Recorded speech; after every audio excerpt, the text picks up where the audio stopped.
Hello बच्चों, कैसे हैं आप सब। उम्मीद करता हूं आप सब मस्त होंगे। दोस्तों, मेरा नाम संजीव कुमार है और आप देख रहे हैं संजीव सर स्टडी पॉइंट। और इस वीडियो में मैं आप सभी को बताने वाला हूं क्लास 10 प्रश्नावली 5.3 का ये तीसरा सवाल है।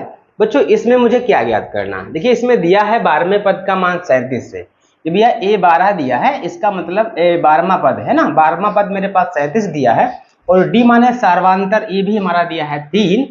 ए और 12 पदों का योगफल ज्ञात करना। सवाल सिंपल है, इंपॉर्टेंट है। इसको हमें आसान तरीके से कैसे लगाना। अगर आप लोगों को ये सवाल बिल्कुल आसान तरीके से सीखना है तो इस वीडियो को आपको जरूर देखना है, ठीक है बच्चों। सबसे पहले जो दिया है वो मुझे लिख लेना एक बार फिर से, है ना।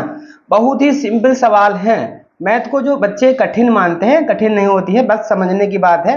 जिसके समझ में आ जाता है सवाल सरल हो जाएगा, ठीक है। मेरे पास ये 12वां पद दिया है भाई 37, तो मैंने लिखा है 12वां पद भाई 37 दिया है। देखिए, जो पद हमें दिया है, जैसे ये 12वां पद है और मुझे 12वें पद का फार्मूला लिखना है, तो आज मैं आपको बताऊंगा कि 12वें पद का फार्मूला कैसे लिखा जाएगा। अगर कोई भी पद दिया है उसका फार्मूला हम कैसे लिखेंगे, बड़ा ही आसान तरीका है। देखिए, यह 12वां पद है तो हम लिखेंगे A12। अब इसका मैं फार्मूला लिखूंगा, कहेंगे 12वें पद का अगर फार्मूला लिखना है, चाहे किसी पद का फार्मूला लिखना है, तो हम प्रथम पद तो लिखेंगे प्रथम पद तो लिखेंगे कि 12वें पद में हम प्रथम पद लिखेंगे और साथ में मुझे डी जोड़ देना, मतलब सार्वधातुक जोड़ देना। और वो कितना जोड़ना है, कहेंगे 12वां पद है इसलिए इससे एक कम डी जुड़ेगा। डी इतना जोड़ना है, जो भी पद है उससे एक कम डी, है ना। ये हमारा फार्मूला हुआ। 12वें पद का फार्मूला हमारे पास क्या हो जाएगा, प्रथम पद ए लिखेंगे और इसमें डी जोड़ दिया। 12वां पद था तो मैंने 11 डी जोड़ दिया। ये हमारा हुआ फार्मूला। अब हम करेंगे क्या, देखो ध्यान से सुनना। इसमें 12वें पद के जगह पर मुझे कितना रख देना है, 37। कितना रख देना है, कहेंगे 12वें पद के जगह पर मुझे 37 रख देना। मैंने यहाँ पर 12वें पद के जगह पर 37 रख दिया, क्यों, ये दिया था। प्रथम पद मुझे नहीं मालूम है, 11 लिखेंगे और 11 और डी के बीच में बच्चों गुणे का चिन्ह होता है। 11 और डी के बीच में कोई चिन्ह जब नहीं है तो गुणा होता है। अब डी का मान रख देंगे, कितना है, 3, ठीक है। तो हमारा हो गया 37 बराबर में ए और 11 के 3 से जब गुणा करेंगे तो 11 तिया 33 होता है, ठीक है। अब हम क्या करेंगे, ये 37 था, इस 33 को एक इस साइड में ले आएंगे तो ये माइनस हो जाएगा। पक्षांतर करना है ना, पक्षांतर करने से संख्या का चिन्ह बदल जाता है। ये संख्या प्लस की थी और यहाँ तो पहले से 37 था, इसको जब इधर लाएंगे माइनस का हो जाएगा। अब ए हुआ, ठीक है। अब घटा देंगे, यहाँ 7 है, 7 में से 3 जाएंगे 4 और 3 में से 3 कुछ नहीं, तो हम कह सकते हैं ए का मान कितना हुआ, 4। हम लिख सकते हैं ए बराबर 4। तो मेरा प्रथम पद तो निकल के आ गया। इसमें पूछा था प्रथम पद का मान और साथ में 12 पदों का योगफल, है ना। यस माने होता है बच्चों योगफल ज्ञात करना। तो हमने प्रथम पद तो मान निकाल दिया, अब 12 पदों का योगफल भी निकाल दूंगा। आसान है, बस वीडियो को पूरा देखना है। और वीडियो अगर पसंद आता है तो वीडियो को लाइक करना, चाहे आप फेसबुक पर देख रहे हैं चाहे यूट्यूब पर देख रहे हैं ना। वीडियो अगर आपको पसंद आ रहा है तो इस वीडियो को लाइक और चैनल पर नए हैं तो सब्सक्राइब भी कर लेना है, ठीक है बच्चों।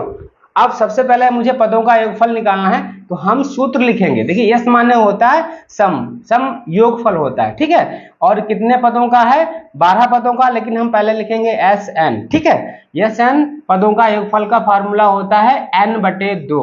n/2 ब्रैकेट को बंद कर देंगे, ये हमारा होता है 2a plus n-1 into D. यही तो होता है फार्मूला बच्चों, लिख दिया है ना, 2a plus n-1 into D. मुझे n कितने पदों का फार्मूला लिखना है, 12 पदों का। जहां जहां n दिया वहां 12 रख देना है। तो s था, यहां 12 कर दिया क्योंकि 12 पदों का योगफल। यहां भी मैंने रख दिया 12 और बटे में 2, ठीक है। यहां पर 2 है, बीच में गुणे का चिन्ह होता है बच्चों, ध्यान रखना।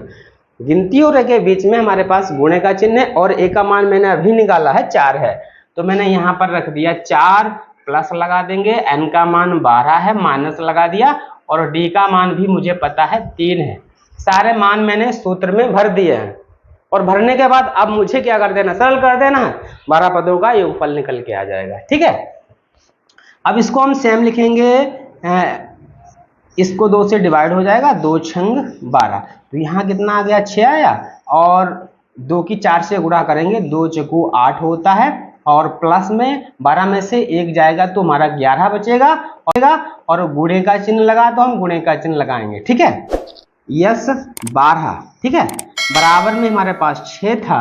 अब ब्रैकेट को एक बार फिर से बंद कर देंगे। मेरे पास 8 है, 11 की 3 से हम गुणा करेंगे तो 11 तियां 33 होता है। 8 में 33 को जोड़ देना है, 8 में 33 को जोड़ देना है। 8 1 9 10 11, 11 का 1 हुआ, 3 यहाँ से जोड़ देंगे हमारा 4 हुआ, 41 हुआ। और गुणे में हम ब्रैकेट को जो ओपन करेंगे, ब्रैकेट का चिन्ह लगा हुआ था, जैसे ही मैंने इस ब्रैकेट को हटाया तो चिन्ह गुणे का लगेगा। ठीक है, अब मुझे क्या कर देना भैया, गुणा कर देना, फाइनल आंसर आ जाएगा। 6 का हमारा 6 हुआ और 6 चौक 24। कहेंगे भाई 12 पदों का अगर योगफल निकालना है तो कितना हो जाएगा, 246। और किन पदों का योगफल निकालना है, कहेंगे भैया कहां से, जिसमें प्रथम पद हमारा 4 है और d बराबर 3 है, तो हम 12 पदों का योगफल मेरा 246 आ जाएगा। ठीक है, बड़ा ही सिंपल सवाल है, आप सब लोग सीख चुके होंगे। अगर ये वीडियो पसंद आता है तो वीडियो को लाइक, चैनल पर नए हैं तो चैनल को सब्सक्राइब कर लेना। ठीक बच्चों, धन्यवाद।